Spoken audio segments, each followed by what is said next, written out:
So what's going on is this full moon is in Aries, and it's going to be very important to be mindful of what you're thinking and what you're feeling, because this has a lot of power to manifest consciously or unconsciously. So whatever's going on in your inner world can reflect out because of this super full moon. So just making sure that, okay, well, I said 3 and 4 want to come up. So just making sure that you stay on the positive road, positive mindset, because emotions are going to be changing. One minute you're going to feel up, next minute you may feel a little bit down. And that's, that can be around full moons anyway. And just remember, it's only about a 24-hour period. But this moon has the power of transformation. So it could feel like that you're pushing through a discomfort zone, whether this is a relationship, a partnership, your career, your work, your service, what you do in the world. So it's like, the analogy I give is it's like pushing through something that's painful, but in the end that there's the fruits of your labor will show up. So this is going to be like, in other words, if you're getting back into an exercise program and you haven't done it in a while, and you're starting to feel after, a day, you're starting to feel the soreness. So you've pushed yourself that extra mile, or you've lifted some weights and your arms are sore. But you keep pushing, and eventually you start seeing that, your physique is better, that you have a better posture, wanting to start eating healthier, and mentally feeling more relaxed and calm. So really that's what this moon is about, is pushing through that discomfort zone and coming out on the other side more transformative and feeling success around that. So just wanted to mention that this will be, like I said, around the 15th or the 16th, depending on where you live. Just make sure to look at your local time zone and see how that relates. But it will be those two-day periods, that 1 2-day period. All right, my friends, let's talk about your reading. And like I said, I was going to pull 3 cards, but it's interesting. For at least 4 different signs, 4 want to come out. So we'll talk about all 4 of them. Okay, Virgo, so the first card of this mid-month reading is the Queen of Pentacles. Well, this is an earth sign, so this very well could be you. This is a man or woman, earth, so Virgo, Capricorn, or Taurus. I'm pretty much feeling like this is you, and starting to feel like the Queen. The Queen she's happy with her money and the money she's making from the work that she's doing. She's very, very, very in tune with nature and earth, and grateful for the blessings that she's been given in life. So some of you too, and I'm hearing the words inheritance or money coming out of nowhere, or out of a random situation that you didn't know was coming, but you're feeling really good about it. Normally this denotes someone who's worked hard in their life and they're really enjoying the fruits of the labor, very generous as well, really, really enjoys nature. And you can see that the dove of peace is above her. So she's peaceful, she's happy. So that's an awesome way to start off this mid-month reading, Virgo. Your next card that came up is the Two of Wands.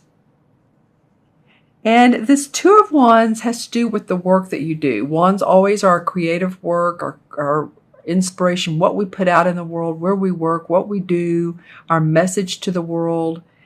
And the 2 usually denotes feeling in partnership with life, feeling in partnership with what you're doing, that you're happy and you're inspired. And 2 is very much a diplomatic number.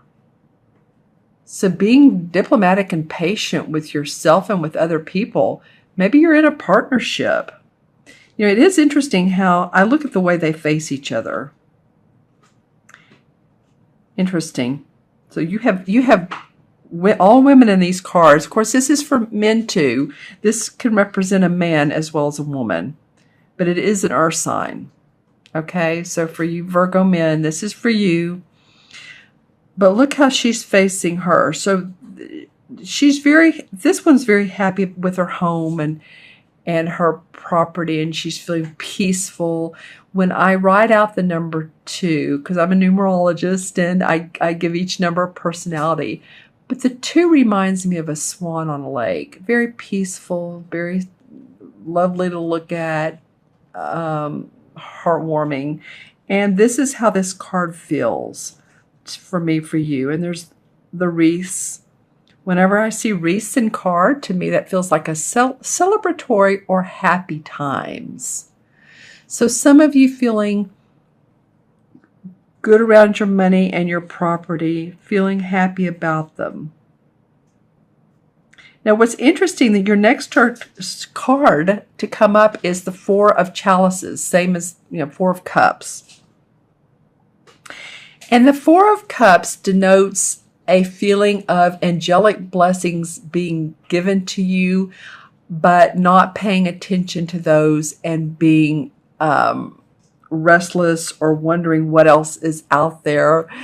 That your cups are full, your cups runneth over, but you're really not paying attention to the blessings that are being given. And you can see in this particular card rather, she's sitting here with her hand on her chin, and she's looking away from the 3 cups that are full. There's someone who wants to offer her more love, more blessings, and she's turning away like she's wondering what else is out there. It feels to me like this could be a creative project, wanting to be more creative. Literally creative. Not only artistic, like if you're an artist or a painter or a musician or a writer, but maybe this has felt so grounded. And I just heard a horn honk, so that was interesting. So grounded that you're thinking, okay, how can I put some creative inspiration into this? Because I'm sort of restless now. I have everything into place. Okay, what else is there for me? Because she's facing this, like, how can I make this? It could be too something that you want to redecorate your home, or you want to add new furniture, or new pillows, or new comforter. Or, buy, like I said, buy furniture. That is a feeling. But to make this a little bit more appeasing, even more than it already is. It could be about a relationship too. Maybe you're in a relationship, or that you two live together, and it's not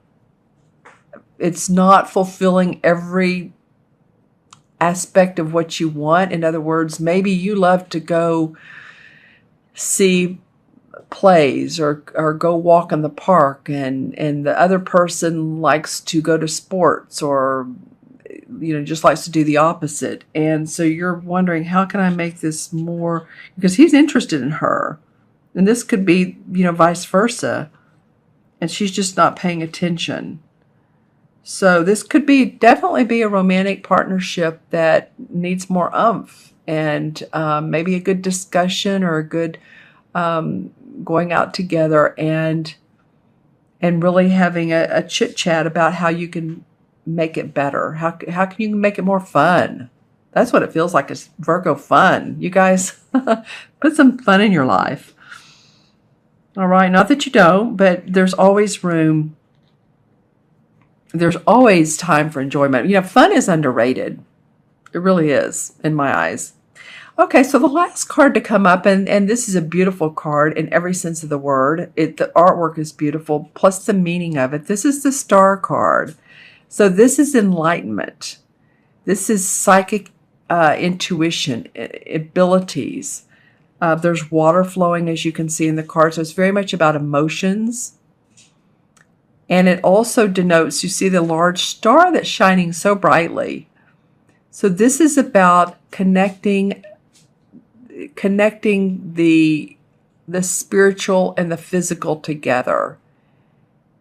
And so some of you may be having intuitive dreams or sensing your intuition getting stronger.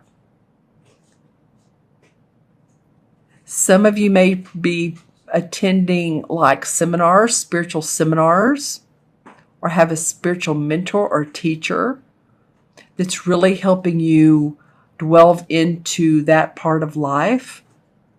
And it feels really good. And I'm seeing some of you, I'm seeing a man who is a teacher. And he has like I don't know what this means exactly, but an orange or a red, like a wraparound on his forearm. So it's like he's teaching a class. This could be very much of a, it's not tribal, but ritual but spiritual, I guess is what I'm trying to say. And the orange or the red denotes, to me, intuitiveness, feminine intuition, going with that. So interesting card. Let's see if I can get anything else and there's purple around this man as well.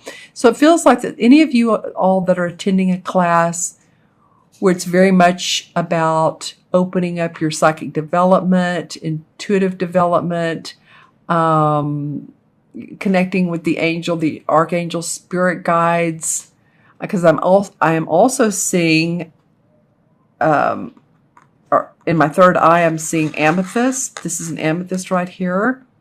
This hasn't come out of any other reading, you guys. I'm on about the 8th one. So very much by the end of the month, some of you, of course, this is for Virgo, Sun, Moon, or Rising. If this reading doesn't connect with you, then watch your rising and moon signs. Some people are saying their moons are really connecting, but it very well might. And it feels like that you find what you need, or you find what it may be that you need creative inspiration. And to do that, you go on this trip, you go to this seminar, you meet with people who are spiritually oriented, and this brings you out of that slump of what else is there. Okay, Virgo, I'm going to pull a few clarification cards. And this one didn't want to come up when I picked the cards up. So I'm going to go with that. Some of you too may have been in training, gotten a license, real estate, some sort of license or certification training that you've been in. Maybe you've been working hard at that. See what this 4 chalice is about. Interesting. Well, the 5 of rods came up. So this is some competition and some needing to have discussions in a competitive environment around your work. So that it may be that you and this person don't see eye to eye. There needs to be a discussion because there's been some competition or argumentative discussions. The resolve is the Ace of Rods. And it, again, I was talking about creative inspiration. The rod card, this is like the light bulb coming on. Oh, maybe we can do it this way. Maybe we can have fun this way. Or maybe I can do this that'll make my heart sing. Maybe just about you delving into a hobby that you love and finding enlightenment around that. Okay, Virgo, I'm going to add up the 4 original cards for you numerologically, or tell you the numerological meaning. And the Queen is 1, that's 3, 7, and 7 is what, 24? Is that right? 17 and 21, 22, 23, 24. Yes, 2 and 4 is 6 in numerology. And 6 denotes home, responsibility, love. Many 6 life paths are very much the caregivers and love to give. And they oftentimes need to take care of themselves as much as they do other people so that they don't wear out and they don't just give everything they have. So it might be, I feel like things are going along well here and you're just wanting to take care. I feel like this is sort of the anchor card, but there's so much good around this that this is what's going to motivate you to seek enlightenment.